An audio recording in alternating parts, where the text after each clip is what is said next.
So when you look at that, the Djed again, let's go back to it. See that the Djed, that's why they have it set up in the world where people start out in the projects, the buildings. You see how it looks the exact same, the building, the project. And what they want to do is, notice places like New York, throughout the East Coast mainly, especially the East Coast, all the way down to Virginia, etc. A lot of like townhomes, apartment buildings, Midwest, obviously the projects, the apartment buildings, all over the world. But I'm just saying, notice how they like to do that project. So they start people out in the building, the low level of the masonry. You see how they got it set up? That's why they're like, yeah, I was living in the projects and I worked my way up to then they living in a high-rise building because they climbed that ladder.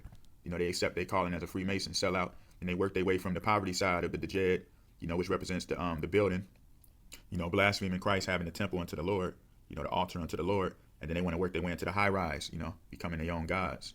You see how that is? That's why a lot of rappers got to say they started out like that. Same thing with the pillars. They already know in 1 Thessalonians 4:17, as it's written, we are joined the Lord in the air. They know the Exodus is coming, where it be through plain. And in Isaiah 19:19, in that day there should be an altar to the Lord in the midst of the land of Egypt. So they know the Exodus will be back to Cairo to restore the altars of the Lord that they made desolate. That's just nothing but dust and, the dams around it, no water flow or anything. So they already know when the Exodus take place, they towers, they Masonic temples fall down, their pillars fall down. Just like in the Word of God, when Samson brought down the 2 pillars of the Philistines, that's why that's what the Messiah would do, with the Exodus. That's why they had to blaspheme that back then, Everything's all symbolic when you understand what's really going on. It's all about who got the eyes to see and the ears to hear. So, when you understand this too,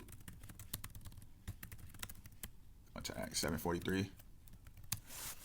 Just pull it up right here. And you see how it says, let's read it.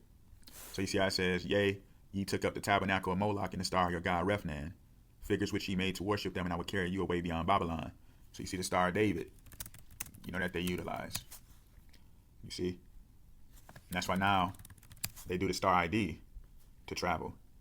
Because they already know we are in a time now of the of the ensign of the Lord, which I'm gonna show in a minute. So let's delve deep into all of this. So they're trying to keep people caught up. Remember during the time of the concentration camps of the Holocaust, remember how they were putting the Star of David upon them. So look at this. Sorry about that. Let's go back. Sorry. It's all about who got the eyes to and ears to hear. So you see how the ensign of the Lord, the King of Judah, the first and second coming of the Lord, she says to Carl Lewis, son of El. So Lewis, son of El. So when you understand the Lewis go into the Hallelujah, Holly means to praise Lewis, eternal Yah.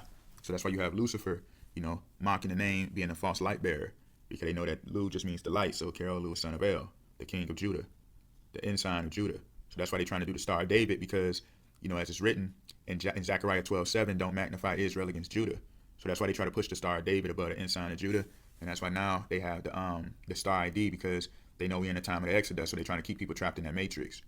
They don't want people knowing about the ensign of the Lord. Want them to have the Star ID, keep them in the concentration camp, because they know that's what's coming.